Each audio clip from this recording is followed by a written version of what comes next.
हम देख रहे हैं क्लास 12 की केमिस्ट्री सब्जेक्ट। इसमें जो है उपसा संयोजी यौगिक, और जिसमें हम देख रहे थे क्रिस्टल क्षेत्र विपाटन डीडी स्प्लिटिंग के बारे में चर्चा कर रहे थे। तो डीडी स्प्लिटिंग में हमने जो है अष्टफलकीय क्षेत्र में क्रिस्टल क्षेत्र विपाटन के बारे में हमने पिछले लेक्चर्स में चर्चा किया था। आज इस लेक्चर में जो है चतुष्फलकीय यौगिकों में क्रिस्टल क्षेत्र विपाटन के बारे में चर्चा करेंगे। हेडिंग डाल लो। सेकंड, चतुष्फलकीय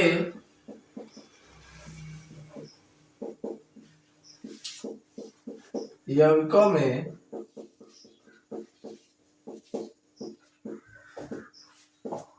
क्रिस्टल क्षेत्र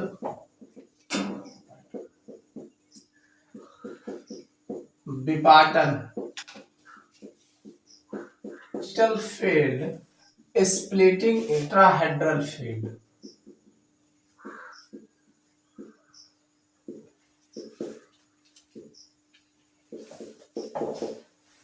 टेट्राहेड्रल फील्ड। चतुष्फलकीय यौगिकों में क्रिस्टल क्षेत्र विपाटन crystal field splitting in tetrahedral field, इनके बारे में हम चर्चा करेंगे। चलिए हम बात करते हैं क्रिस्टल क्षेत्र विपाटन के बारे में।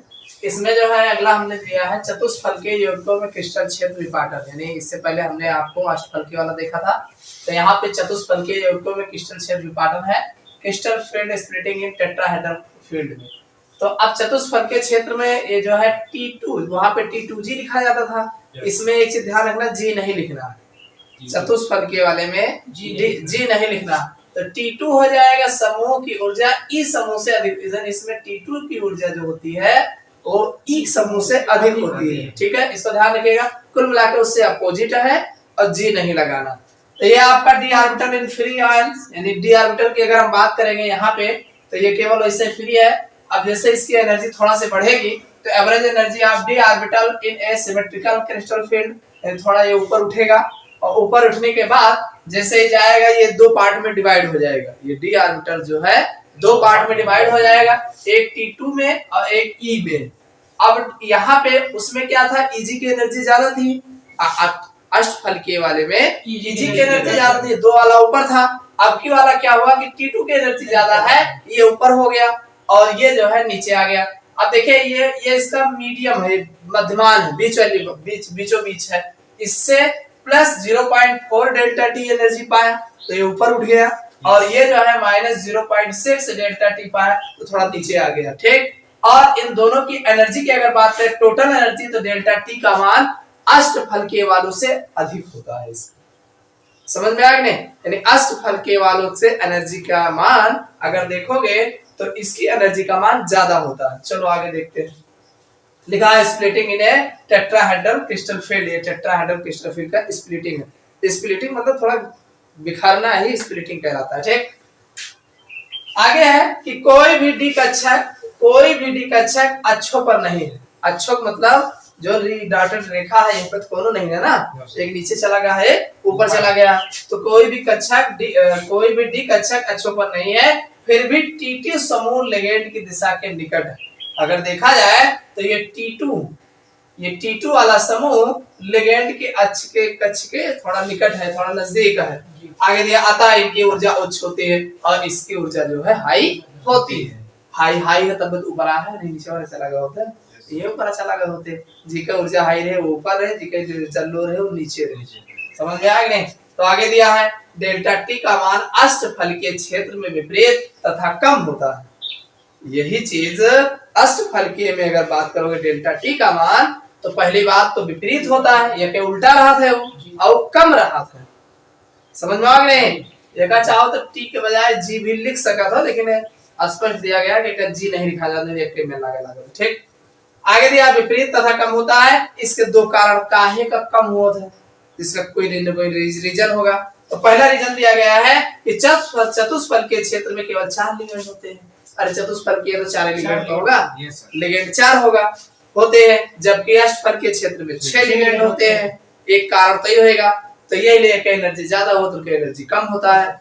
और अगली बात, चतुष्फलकीय संकर में कक्षकों की दिशा लिगेंड की दिशा के समान नहीं होती। भाई चतुष्फलकीय में अगर देखा जाए तो कक्षकों की जो दिशा होती है वो लिगेंड के समान नहीं होती है, जबकि अष्टफलकीय वाले में कुछ समान होती है। तो वही इसमें दिया है कि चतुष्फलक के संकर में कक्षकों की दिशा लिगेंड की दिशा के समान नहीं होती। आगे दिया है, अब ये दो कारण हो गए इसके, ठीक। ये दोनों कारण CFSE का मान 2/3 कम कर देते हैं, यानी यही दो कारण की वजह से CFSE का मान 2/3 कम कर देते हैं। अतः डेल्टा T का मान डेल्टा 0 से 4/9 गुना कम होता है। 4/9 गुना कम होता है। उसमें बताया था ना कि 4/9 गुना फार्मूला लिखाए है, तो वही 4/9 गुना कम होता है। डाल लो CFSE को प्रभावित करने वाले कारक, CFSE को प्रभावित करने वाले कारक, फैक्टर्स अफेक्टिंग CFSE। सबसे पहला कारक है लिगेंड की प्रकृति। लिगेंड की प्रकृति, नेचर ऑफ लिगेंड।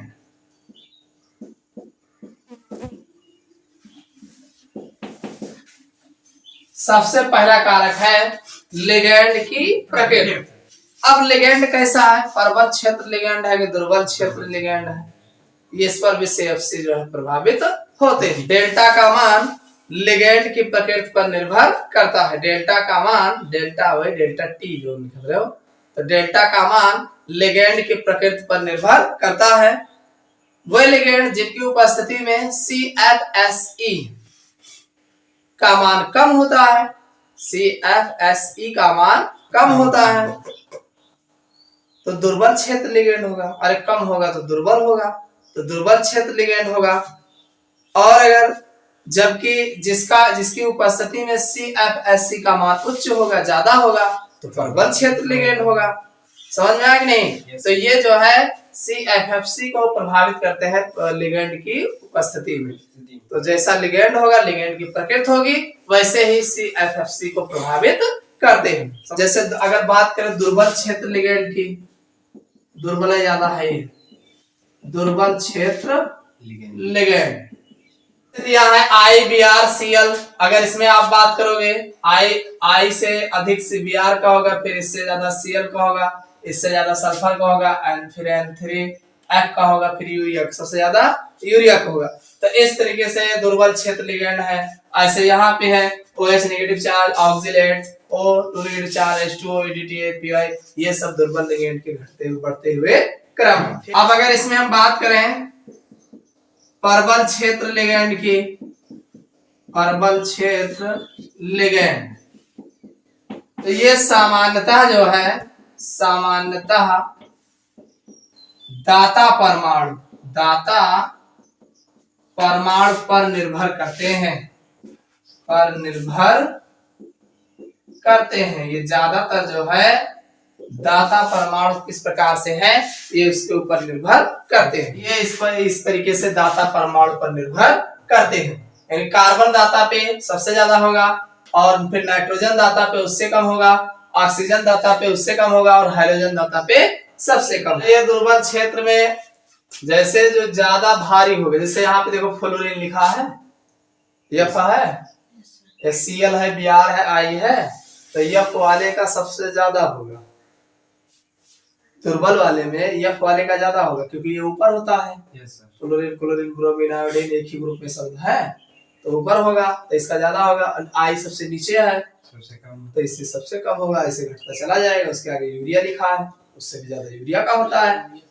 और प्रबल क्षेत्र लिगेंड की बात करोगे तो इसमें कार्बन दाता वाले का सबसे ज्यादा होता है, फिर नाइट्रोजन वाले का उससे कम होता है, फिर ऑक्सीजन वाले का उससे कम होता है, और हाइड्रोजन का सबसे कम होता है। तो ये है लिगेंडों की प्रकृति, यानी CFC को ये भी प्रभावित करते हैं। आयन की ऑक्सीकरण संख्या, तो जिस धातु आयन की ऑक्सीकरण संख्या ज्यादा होती है तो वो भी जो है स्ट्रॉन्ग फील्ड लिगेंड बनाते हैं, और जिनकी ऑक्सीकरण संख्या कम होती है वो वीक फील्ड लिगेंड बनाते हैं।